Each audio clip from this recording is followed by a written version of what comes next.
Judge William Orrick blocking the sanctuary city order as unconstitutional. This is the third immigration-related order from the president blocked in the first 100 days, and the second blocked by a judge within the Ninth Circuit. It's a fact not lost on the president, who is promising a fight. He tweeted this: "First, the Ninth Circuit rules against the ban, and now it hits again on sanctuary cities. Both ridiculous rulings. See you in the Supreme Court." So I'm joined now by the White House Press Secretary Sean Spicer, North Lawn. Sean, good morning to you, and thank you for your time today. You had a strong statement, too. On screen, this is what you said. San Francisco and cities like it are putting the well-being of criminal aliens before the safety of our citizens, and those city officials who author these policies have the blood of dead Americans on their hands. I know you think the president will win this case. On what grounds? Well, on the same grounds that the court ruled. Ironically, the court agreed with the president's interpretation of the authorities that he's given under U.S. Code. Where they differed is the interpretation of the intent of it, which is really outside of what they should be looking at. U.S. Code makes it very clear that this president has the full authority to do what's necessary to protect this country and to present grant money in a way that he sees fit. The idea that any judge or any jurisdiction would not be wanting to help make sure that we can protect our citizens runs counter to, frankly, what we should all be looking for as citizens and what our law should be supporting to do. Let me read two tweets from 2 hours ago from the president. Here we go. Out of our very big country with many choices, does everyone notice that both the ban, meaning the travel ban case, and now the sanctuary case is brought in the Ninth Circuit, which has a terrible record of being overturned, close to 80%, he marks.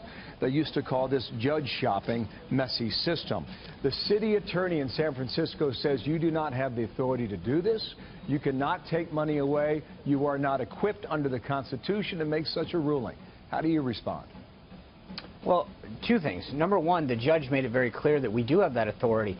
It was the intent and overinterpretation of the intent that they have an issue with. I think as it goes to the Supreme Court, they will clearly rule that the president was well within his legal right to do this. I think anybody that's got a basic understanding of the Constitution and of basic reading of U.S. Code would come to the same conclusion. So we'll go through the process that we will. And as the president noted, we'll go to the Supreme Court and win it there. Come back to the tweet. Do you think the Ninth Circuit's got it in for the White House? I don't know that they have it in for the White House. I think they have it in.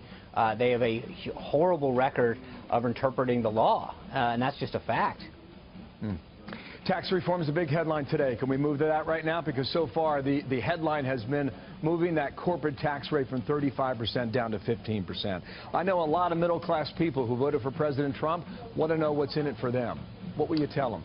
Well, there's three things. Number one, I think we're going to really focus on simplification and getting those brackets down so that we can start filling out our tax reform, our taxes on less than 18 pages and get it down to 1 or 2. The president's focused on simplification. Number two, as you mentioned, bringing back that corporate rate. Right now, we've got one of the highest in the world at 35%. That makes us uncompetitive.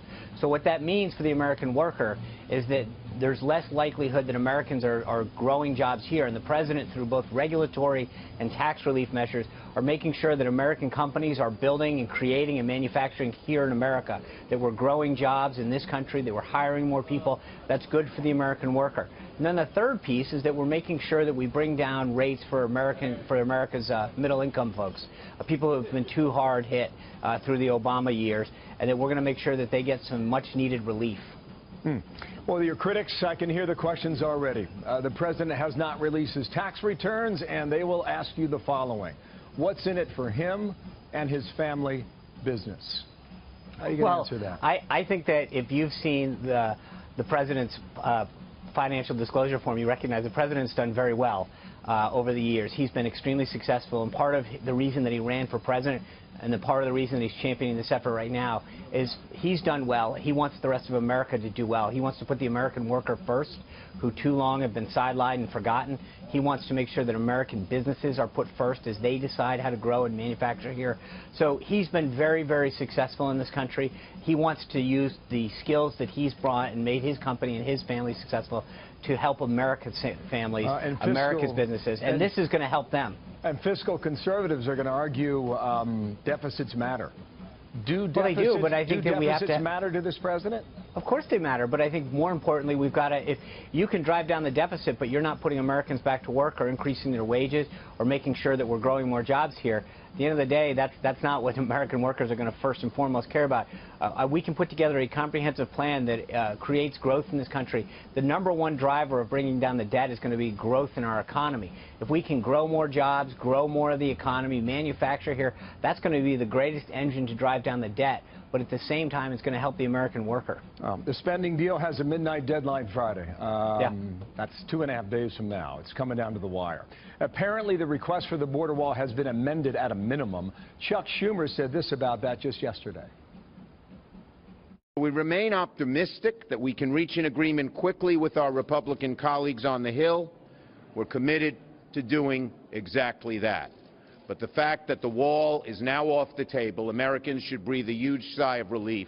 The negotiations can resume and move forward. So there is the linchpin in this argument. Is it off the table, Sean, or not? Well, there's two things to remember in this funding argument. #1, we need 60 votes in the Senate to get this passed. And what that means is the president's been very clear what his priorities were from the beginning. Border security and growing our military to protect our national security. We remain committed to those priorities. And it's the question of now whether Senate Democrats are going to join us in that. They've started to add things in the end about Obamacare and bailouts that are throwing a monkey wrench into the system. But we're committed to making sure that the priorities that the president laid out very early in this process are taken care of. Well, we're going to have enough money. Yeah, maybe we can clear it up on that point that I think you're about to make about the money, because Kevin McCarthy was here yesterday. He said a piece of that will be in this budget deal. So right. How do we define a piece of it in terms of dollars or drones or motion sensors? How would you characterize it? Well, there's 5 months left in this fiscal year, and so we hope to have enough money to start the planning process to construct the wall and to make sure that we can refortify areas of the border immediately. And then as the fiscal year 18 starts at the beginning of October, and we start that process now, that we get more money to continue that effort going forward.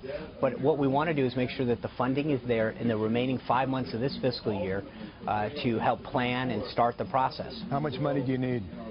Well, the president is continuing to negotiate with members of Congress, but everybody's well aware of the president's priorities, and we feel very good at where things are headed right now. Quickly, let's move overseas. North Korea, all 100 senators have been invited to the White House. How many do you expect later today for this private briefing on North Korea?